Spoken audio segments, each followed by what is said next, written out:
नमस्कार, मैं हूं हरिशंकर व्यास। सेंट्रल हॉल में आपका स्वागत है। सन 2016-17 के आम बजट के तुरंत बाद शेयर बाजार जैसे ऊपर नीचे हुआ है, वैसे ही देश दुनिया भी कंफ्यूजन में है। किसी को समझ नहीं आ रहा है कि इससे किसके अच्छे दिन है।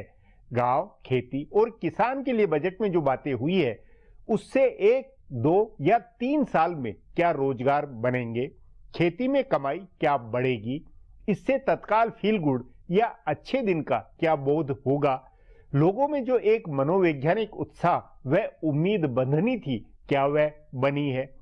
यही लाख टके का सवाल है। प्रधानमंत्री नरेंद्र मोदी ने बजट को अपनी परीक्षा बताया था। उन्होंने उम्मीद जताई थी कि जनता उन्हें पास करेगी, पर जानकार से लेकर आम आदमी सभी कंफ्यूज है। वित्त मंत्री अरुण जेटली के बजट के बाद जो प्रतिक्रिया है, उसके सार में सवाल यह है कि इससे निवेश, रोजगार, मेक इन इंडिया, आर्थिक गतिविधियों को क्या जंप मिलेगा।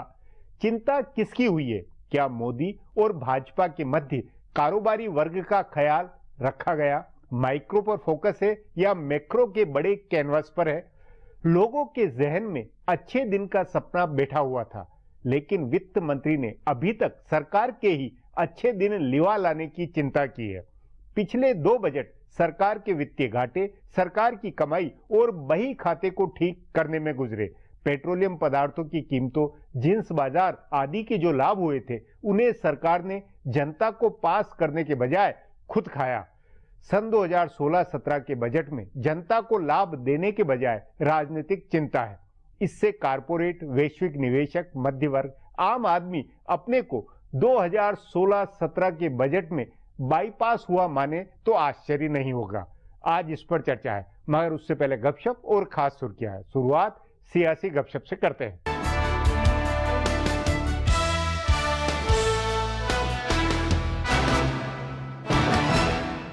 नरेंद्र मोदी और उनके पार्लियामानी मैनेजरों के लिए ऐवान बाला का सरदर्द खत्म होता नजर नहीं आ रहा है। पहले हुकूमत सिर्फ जीएसटी और कुछ दीगर जरूरी बिलों को पास कराने के लिए परेशान थी, लेकिन अब हुकूमत के सामने नई मुश्किल आ गई है। हिज़्ब इख्तिलाफ जमातें हुकूमत को शर्मिंदा करने और अपनी ताकत दिखाने के लिए मुसलसल दूसरे साल सदर मोहतरम के खुतबे में तब्दीली कराना चाहती है। गुज़िश्ता साल खुतबे पर शुक्रिया तजवीज पर बहस के बाद सीपीएम की तरमीम मंजूर हुई थी। ऐसा पहली बार हुआ था। उसी की तर्ज पर कल बायां महज जमातों की तरफ से तरमीम की तजवीज दी जाएगी। सीपीएम और कांग्रेस का कहना है कि खुतबे में जेएनयू का मसला नहीं उठाया गया और मुल्क में हो रहे फिरकावाराना पोलराइजेशन को नजरअंदाज किया गया। दोनों पार्टियां इसे सदर मोहतरम के खुतबे में शामिल कराना चाहेंगी। ऐवान बाला में हिज़्ब इख्तिलाफ की अक्सरियत है और अगर वो अपने मकसद में कामयाब होती है तो ये हुकूमत के लिए बड़ी शर्मिंदगी की बात होगी। हुकूमत की दूसरी परेशानी मरकजी वजीर बराए इंसानी वसाइल स्मृति ईरानी के खिलाफ इस्तेहकाक की नोटिस की है।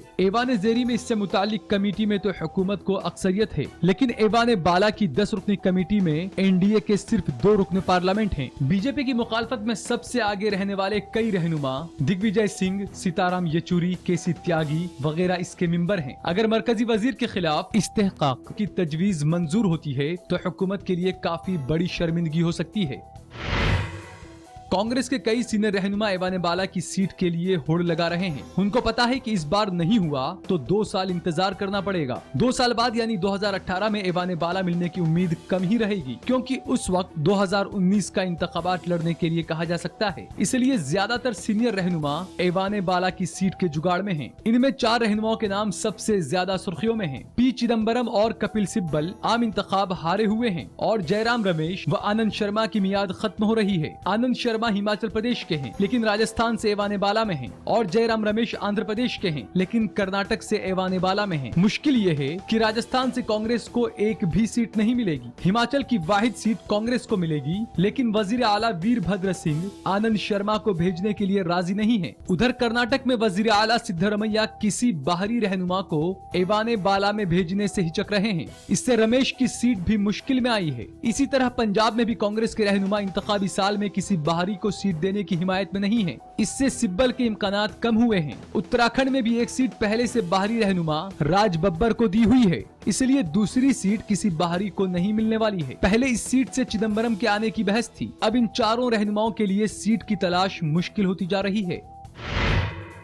कांग्रेस के कई रहनुमाओं ने खुलकर पी चिदम्बरम की मुखालफत की है और बाज़ाब्ता तौर पर पार्टी ने खुद को अफजल गुरु पर दिए चिदम्बरम के बयान से अलग कर लिया है। लेकिन पार्टी के माहिरीन ज़राए का कहना है कि उनको अब भी राहुल गांधी की हिमायत हासिल है। ये भी बताया जा रहा है कि चिदम्बरम ने अफजल गुरु की फांसी पर शक होने का बयान हिकमत अमली के तहत दिया। इसका पैगाम जम्मू कश्मीर में PDP को दिया गया है, तो दूसरी जानिब दलित मुस्लिम सियासत को जोड़ने की कोशिश भी की गई है। कांग्रेस के माहिरीन ज़राए का कहना है कि पार्टी दरमियानी तबके के वोट बैंक की परवाह नहीं कर रही है, उसे जमीन से जुड़े हुए तबके के 30 से 40% वोट की सियासत करनी है। इसमें बड़ा हिस्सा दलित और मुस्लिम का है। इस वोट बैंक के बीच कांग्रेस खुद को बीजेपी के मजबूत मुतबादिल के तौर पर पेश कर रही है। तभी कांग्रेस के रहनुमा अफजल गुरु पर दिए चिदम्बरम के बयान और इशरत जहां इनकाउंटर मामले को लेकर हो रहे तनाजे में अपना फायदा देख रहे हैं। बाज़ाब्ता तौर से एवान ज़ेरी में कांग्रेस के रहनुमा मल्लिकार्जुन खड़गे ने कांग्रेस को चिदम्बरम के बयान से अलग करने का ऐलान किया, तो पार्टी के दो सीनियर रहनुमा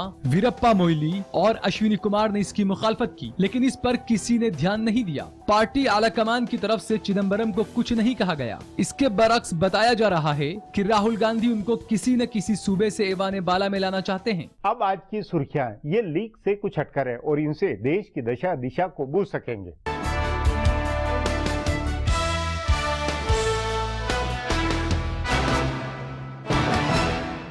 मरकजी वजीर खजाना ने आज पेश किए अपने बजट में गांव, गरीब और काश्तकारों पर सबसे ज्यादा जोर दिया है। उन्होंने अपने बजट के खुतबे की शुरुआत ज़राअत के हलके से जुड़े हुए ऐलानात के साथ की। वजीर खजाना ने ज़राअत के हलके के लिए तकरीबन 36,000 करोड़ रुपए का इंतजाम किया है। वजीर खजाना ने सिंचित इलाके बढ़ाने के लिए सिंचाई के नए मंसूबों में 17,000 करोड़ रुपए देने का ऐलान किया है। ये भी ऐलान किया गया है कि डॉक्टर भीमराव अंबेडकर की बरसी के मौके पर 14 अप्रैल को हुकूमत ई-मार्केटिंग प्लेटफॉर्म की शुरुआत करेगी। इसके लिए भी 20,000 करोड़ रुपए का इंतजाम किया गया है। वजीर खजाना ने कहा है कि हुकूमत दलहन की खरीद और बायो काश्तकारी को फरोग देगी। जमीन पर पानी बढ़ाने के लिए हुकूमत 60,000 करोड़ रुपए देगी। गाँव की तरक्की के लिए वजीर खजाना ने मनरेगा में 38,500 करोड़ रुपए की तकसीम का ऐलान किया है। देही सड़कों के लिए 19,000 करोड़ रुपए देने का ऐलान किया है। इसमें सूबों का हिस्सा मिला दिया जाएगा तो ये 27,000 करोड़ रुपए हो जाएगा। दीनदयाल ग्राम ज्योति योजना के तहत वजीर खजाना ने 8,500 करोड़ रुपए देने का ऐलान किया है। वजीर खजाना अरुण जेटली ने बेहद हिम्मत वाला फैसला करते हुए इस साल इनकम टैक्स की शरह के स्लैब में कोई तब्दीली नहीं की है। हालांकि उन्होंने छोटे टैक्स पेयरों को राहत दी है। वजीर खजाना ने 2016-17 के बजट में 5 लाख रुपए तक की आमदनी वालों को मिलने वाली राहत बढ़ाकर 5,000 रुपए तक कर दी है। इसके अलावा जिनके पास अपना घर नहीं है और वो किराए के मकान में रहते हैं, उन्हें टैक्स में मिलने वाली रियायत की हद को बढ़ाकर 24,000 से 60,000 रुपया कर दिया है। ऊंची कमाई वालों से ज्यादा टैक्स वसूलने की हिकमत अमली के तहत वजीर खजाना ने 1 करोड़ रुपए से ज्यादा कमाई करने वालों पर 3% टैक्स बढ़ाने की तजवीज की है। वजीर खजाना ने मुसाफिरी कारों पर मुख्तलिफ शरह से आलूदगी टैक्स लगाया है। इससे 10 लाख रुपए से जायद कीमत की गाड़ियां महंगी होंगी। विलासिता की मजीद कई चीजें महंगी हो जाएंगी। वजीर खजाना की टैक्स से जुड़ी हुई तजावीज से टैक्स में 1,60,000 करोड़ रुपए का नुकसान होगा, जबकि डायरेक्ट टैक्स तजवीज से 20,660 करोड़ रुपए का माली फायदा होगा। इस तरह टैक्स तजावीज से 19,610 करोड़ रुपए हुकूमत को मिलेंगे। माना जा रहा है कि बजट के उसूलों से सारी चीजें महंगी हो जाएंगी। मरकजी वजीर खजाना अरुण जेटली ने आज अपना दूसरा मुकम्मल बजट पेश किया। उन्होंने कहा कि सारी दुनिया में इक्तसादी बहरान के आसार हैं और तरक्की की आलमी शरह कम हो रही है, लेकिन हिंदुस्तान की तरक्की की शरह ऊंची बनी हुई है। उन्होंने बताया कि हिंदुस्तान की तरक्की की शरह 7.6% और गरानी की शरह 5.4% रही है। वजीर खजाना ने बजट में ढेर सारे लोगों को लुभाने वाले वादों के बावजूद कहा कि माली खसारा पहले से तयशुदा हदफ 3.5% पर ही रहेगा। उन्होंने कहा कि 7वें पे कमीशन की सिफारिशात को नाफिज करने और फौजियों के लिए 1 रैंक 1 पेंशन के मंसूबे को नाफिज करने से हुकूमत पर बोझ बढ़ेगा। वजीर खजाना ने कहा कि सरकारी मंसूबों का फायदा सिर्फ जरूरतमंदों तक पहुंचे, इसके लिए उसूल बनाए जाएंगे। माली साल 2016-17 का बजट 19.78 लाख करोड़ रुपए का है, जिसमें 5.5 लाख करोड़ रुपए का मंसूबा जमा है, जबकि दूसरा खर्च 14.28 लाख करोड़ रुपए का है।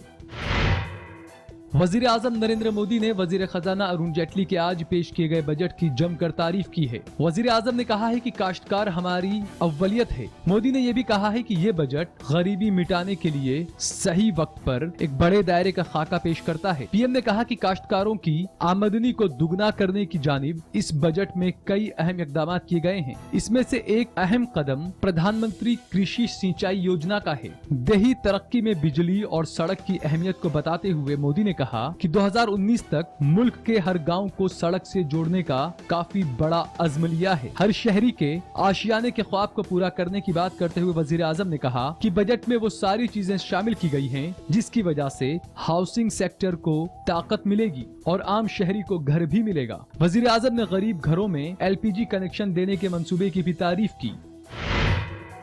कांग्रेस पार्टी ने बजट की मजम्मत करते हुए कहा है कि इसमें कोई बड़ा आइडिया नहीं है। साबिक वजीर आजम और मारूफ व मकबूल माहिर इक्तिसादियात मनमोहन सिंह ने मरकजी वजीर खजाना अरुण जेटली के बजट का गहराई से तज्जिया लेने की बात कही है। उन्होंने कहा कि बजट में कोई भी बड़ा आइडिया पेश नहीं किया गया, सिवाय इसके कि हुकूमत का आइंदा 5 सालों में काश्तकारों की आमदनी दुगना करने का मंसूबा है। वैसे ये बात वजीर आजम नरेंद्र मोदी इतवार को कह चुके हैं। उन्होंने कहा कि ये सोचना एक नामुमकिन सा ख्वाब है। मुल्क को ये बताने की ख्वाहिश नहीं दिखाई गई कि ये कैसे हासिल किया जाएगा, क्योंकि इसके लिए 5 में से हर साल काश्तकारी की आमदनी में तकरीबन 16% सालाना इजाफे की जरूरत है। फिलहाल अब एक ब्रेक है, फिर खुलासा होगा।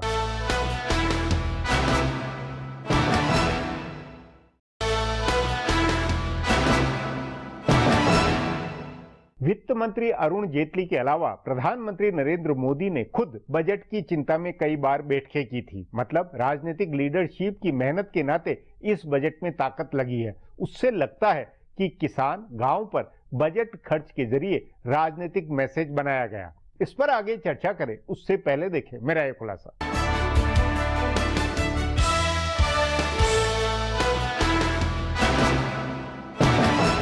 कल तक माना जा रहा था कि अरुण जेटली का इस साल का बजट आम लोगों को झटका देने वाला होगा, लेकिन अगर इनकम टैक्स के स्लेब में कोई तब्दीली नहीं करने के फैसले को छोड़ दें तो पूरा बजट ऐसा लग रहा है कि आम आदमी को ध्यान में रखकर बनाया गया है। नरेंद्र मोदी की हुकूमत का इस बार का बजट कांग्रेस नायब सदर राहुल गांधी की तरफ से पूरे साल लगाए गए सूट बूट की सरकार के इल्जामात का जवाब है। वजीर खजाना ने सूट बूट वालों पर जमकर टैक्स लगाए हैं और उनके पैसे से गाँव, गरीब, काश्तकार और बुनियादी ढांचे की तरक्की का खाका पेश किया है। ये एक सियासी बजट है जिसे मुल्क की इक्तिसादी व माली हालत को ध्यान में रखकर तैयार किया गया है। वजीर खजाना ने तमाम अंदाजों, कयासाराइयों और इल्जामात से उलट महात्मा गांधी नरेगा के लिए 38,000 करोड़ रुपए से ज्यादा का बजट दिया है। गांवों में सड़क बनाने के लिए 19,000 करोड़ रुपए दिए हैं और देही तरक्कियात के लिए तकरीबन 88,000 करोड़ रुपए का ऐलान किया है। उन्होंने देही इलाकों में तरक्की के काम और बुनियादी ढांचे की तामीर के लिए कुल 2,87,000 करोड़ रुपए देने का ऐलान किया है। तकरीबन ये पहली बार हुआ है कि वजीर खजाना ने अपने बजट के खुतबे की शुरुआत ज़राअत हल्के से जुड़े ऐलानात से की। उन्होंने सबसे पहले दुनिया के इक्तिसादी हालात बताए और कहा कि सारी दुनिया में तरक्की की शरह कम हो रही है और सिर्फ हिंदुस्तान ऐसा मुल्क है जहां शरह तरक्की ऊंची बनी हुई है। इसके बाद ज़राअत हल्के से जुड़े ऐलानात शुरू किए। वजीर खजाना ने ज़राअत की 23 पेंडिंग पड़ी हुई स्कीमों को आइंदा साल 31 मार्च तक मुकम्मल करने का ऐलान किया है। उन्होंने ये भी कहा है कि सिंचाई से जुड़े 89 मंसूबों को तेजी से आगे बढ़ाया जाएगा। सिंचाई से जुड़े हुए नए मंसूबों के लिए जेटली ने 17,000 करोड़ रुपए का इंतजाम किया है। वजीर आजम नरेंद्र मोदी ने मुल्क के 4 हिस्सों में किसान रैली करके जो ऐलानात किए थे उन्हें वजीर खजाना ने अपने बजट में शामिल किया। उन्होंने कहा कि 2022 तक काश्तकारों की आमदनी दुगनी करने का हदफ रखा गया है। वजीर खजाना ने 36,000 करोड़ रुपए फार्म सेक्टर को देने का ऐलान किया और काश्तकारों के कर्ज का 9 लाख करोड़ रुपया तकसीम कर दिया। काश्तकारों के कर्ज पर लगने वाले सूद में राहत देने के लिए वजीर खजाना ने 15,000 करोड़ रुपए के एक अलग फंड का ऐलान भी किया। उन्होंने कहा कि 28 लाख हेक्टेयर जमीन सिंचाई के नए मंसूबों के तहत लाई जाएगी। ज़राअत के पैदावार की ई मार्केटिंग को बढ़ावा देने के लिए 20,000 करोड़ रुपए का इंतजाम किया गया है। गाँव और काश्तकार के बाद वजीर खजाना का सबसे ज्यादा फोकस बुनियादी ढांचे की तामीरात पर रहा। उन्होंने वजीर रोड व ट्रांसपोर्ट नितिन गडकरी की तारीफ करते हुए सड़कों के लिए 2,18,000 करोड़ रुपए देने का ऐलान किया। इसमें तकरीबन 70,000 करोड़ रुपए हाईवे के लिए हैं। वजीर खजाना ने बुनियादी ढांचे की तरक्की के लिए 2,31,000 करोड़ रुपए देने का ऐलान किया है। सामाजिक तरक्की पर ध्यान देने की सोच के तहत उन्होंने सेहत और पेंशन के मंसूबों पर खास ध्यान दिया है। वजीर खजाना ने गाँव, गरीब, काश्तकार और बुनियादी ढांचे की तरक्की पर भारी भरकम खर्च का ऐलान किया है और साथ ही ये भी कहा है कि हुकूमत माली खसारे को GDP के 3.5% पर रखने के लिए पूरी कोशिश कर रही है। इससे जाहिर होता है कि उनका इरादा अमीरों और सनतकारों से ज्यादा टैक्स वसूलने और सामाजिक तरक्की के मंसूबों पर खर्च करने का है। उनका ये बजट छोटे कारोबारियों और स्टार्टअप कारोबारियों के चेहरों पर भी चमक लाने वाला है। वजीर खजाना ने विलासिता की चीजें महंगी कर दी हैं और ब्लैक मनी के ऐलान के लिए वक्त की मियाद बढ़ाकर 30 सितंबर कर दी है। अब एक ब्रेक है, उसके बाद बजट 2016-17 पर चर्चा करेंगे।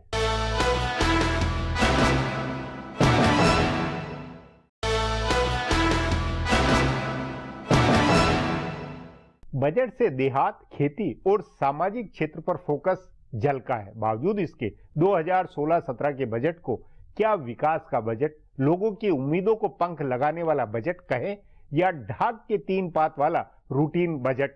लगता नहीं कि इससे मोदी सरकार की वाहवाही, राजनीतिक पूंजी बढ़ेगी। इस पर चर्चा के लिए आज मेरे साथ आर्थिक मामलों के जानकार आनंद प्रधान हैं।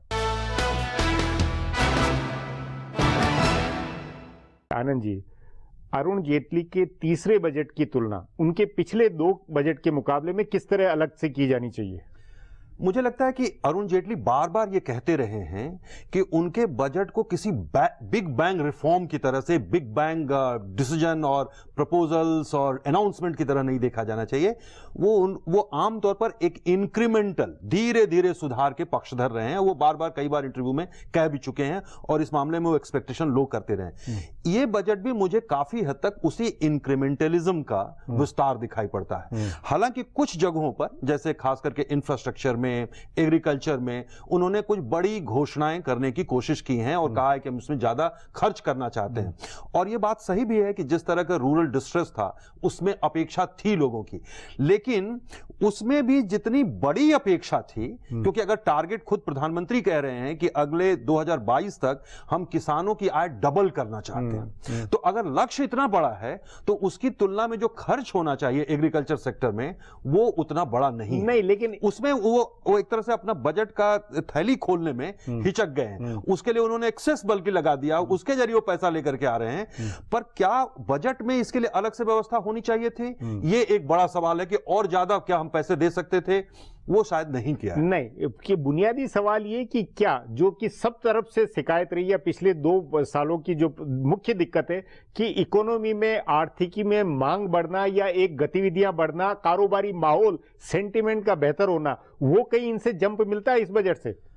मुझे तो कम से कम जो अभी तक का बाजार का भी जो उस पर रिस्पांस है और जो एक तरह से इकोनॉमिक्स का भी रिस्पांस है, एक मिलीजुली प्रतिक्रिया है। अभी उसके फाइन प्रिंट्स लोग देख रहे हैं, पर मुझे ऐसा लगता है कि बाजार हमेशा जो कुछ बड़े आइडियाज की तरफ देखता है या बड़े अनाउंसमेंट की तरफ देखता है, बिग बैंग रिफॉर्म्स की तरफ देखता है, वो इस बजट में भी नहीं है। और उस लिहाज से अगर देखें तो इकोनॉमी में जो डिमांड की बात आप कह रहे हैं, जो सबसे बड़ा चैलेंज है कि डिमांड कैसे क्रिएट करें, तो उन्होंने दो पहलू तो चिन्हित किए कि एग्रीकल्चरल डिमांड को बढ़ाना बहुत जरूरी है और इंफ्रास्ट्रक्चर स्पेंडिंग से भी डिमांड क्रिएट होगी।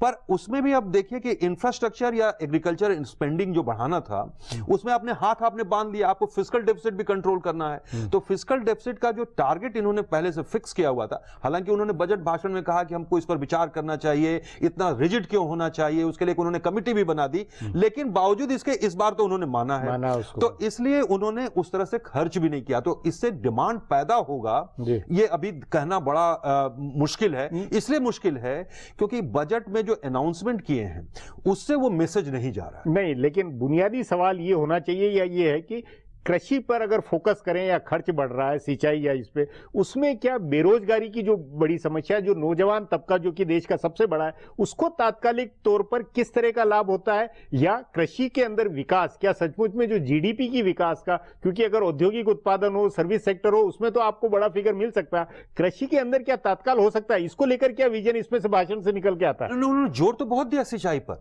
और देखिए सिंचाई पे दिया, लेकिन क्या इससे 2-3 साल में संभव है ये बदलना?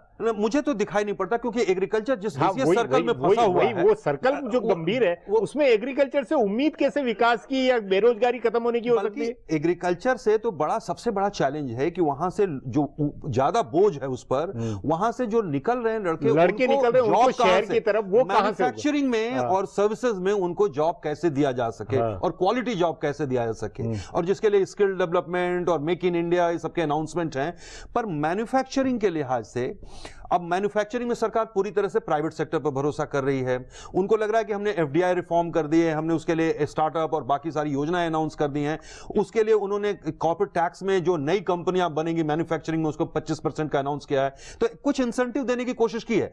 लेकिन जो एक तरह से अभी ये लोग मान रहे थे कि पंप प्राइमिंग की जानी चाहिए, यानी इकोनॉमी में आप जितना पब्लिक इन्वेस्टमेंट बढ़ाएंगे उससे प्राइवेट इन्वेस्टमेंट आएगा। तो उसमें इंफ्रास्ट्रक्चर, सड़क निर्माण और बिजली के लिए टारगेट जो बनाया वो अपने में एक इफेक्टिव तो बनता है। अब देखिए बनता है अब उसमें, लेकिन अब मैं ये कहना चाहूंगा कि ये बात सही है, जैसे रोड ट्रांसपोर्ट को ही लीजिए, हाईवेज को लेकर उन्होंने बड़ी घोषणाएं की हैं, लेकिन अगर बजट को ही हम देखें, उसके फाइन प्रिंट्स को देखें, तो उसमें उन्होंने एक तरह से पिछली बार के बजट में जो बजट अनाउंस किया था 82,000 करोड़ रुपए दिए थे, उसमें से खर्च सिर्फ 69,000 करोड़ हुए, और अभी उन्होंने 1,03,000 करोड़ कर दिया है उसको अनाउंस करके। तो अब सवाल यह है कि 82,000 से आपने 1,03,000 पर पहुंचाया, लेकिन खर्च कितना करते हैं, यही तो सबसे बड़ी चुनौती रही। बार बार हम लोग पिछले दिनों चर्चा करते रहे कि इंप्लीमेंटेशन जो रोड सेक्टर में एक बड़ी चुनौती है, और उसमें भी खास करके इंटरनल रिसोर्सेज से ज्यादा पैसा आना है, जो कि पिछली बार भी मीट नहीं किया जा सका। तो ये एक तरह से जो प्राइवेट सेक्टर का उसमें पार्टिसिपेशन है उसको कैसे आगे बढ़ाएं, उसके लिए रास्ता कैसे खोलें, ये एक बड़ा चैलेंज अभी भी बना हुआ है। लेकिन इससे क्या राजनीतिक विमर्श, किसान हितकारी, देहात हितकारी सरकारें, ये बनेगा इस बजट से? मुझे लगता है कि थोड़ा मुश्किल है। उसकी मुश्किल की वजह यह है कि क्योंकि किसान को क्या चाहिए, उसको तुरंत चाहिए एक इनकम, और इनकम का जो सवाल है वो सीधे सीधे एमएसपी से जुड़ता है, और एमएसपी उस तरह से बढ़ाया नहीं है। तो इसी तरह से जैसे मान लीजिए कि जो और दूसरे कह रहे हैं कि सीरियल से हम जैसे पल्सेस पर, तिलहन पर, ये सब पर जाएं, उसके लिए अनाउंसमेंट भी कई की हैं, लेकिन जितना बड़ा अनाउंसमेंट है उसकी तुलना में 400 करोड़ रुपया, 700 करोड़ रुपया, 300 करोड़ रुपया, 200 मतलब कोई बड़ा राजनीतिक मिशन, वो मकसद इससे तो मुझे लगता है कि जैसे किसानों पर जोर है, किसानों के लिए ही मैसेज देने की कोशिश की गई, वहीं से उन्होंने बजट भाषण शुरू किया, क्योंकि यही सबसे बड़ी चुनौती है। आने वाले राज्यों के जो चुनाव हैं उसमें भी यही मुद्दा सबसे बड़ा रहेगा, किसानों का। लेकिन किसानों को जो तत्काल लाभ मिलना चाहिए, जिस तरह के वो रूरल डिस्ट्रेस है, मतलब वो तत्काल लाभ, देखिए तत्काल लाभ तो ये कि अच्छे दिन की सबको तत्काल की इच्छा थी, वो तो सब टले हुए हैं, वो टला हुआ। तो वो एक तरह से उन्होंने जैसे सिंचाई के लिए भी और बाकी के लिए भी 2 साल 3 साल का सबका उसमें रखा है उन्होंने, तो उससे अब मुझे लगता है कि तत्काल इससे राजनीतिक डिस्कोर्स बदल पाएगा, मुझे तो अभी दिखाई नहीं पड़ा, कम से कम राजनीतिक दलों की प्रतिक्रिया को देखते। आनंद जी, बातचीत को यहीं समाप्त करेंगे। प्रोग्राम में आने के लिए बहुत बहुत धन्यवाद। हमारा प्रोग्राम अब यहीं खत्म होता है। आग्रह प्रोग्राम पर अपनी राय hsvyas@nayaindia.com पर ईमेल करके बताएं, या hsvyas@Twitter और Facebook/ नया इंडिया न्यूज़पेपर पर जाहिर करें। अब कल फिर मिलेंगे इसी चैनल पर इसी समय।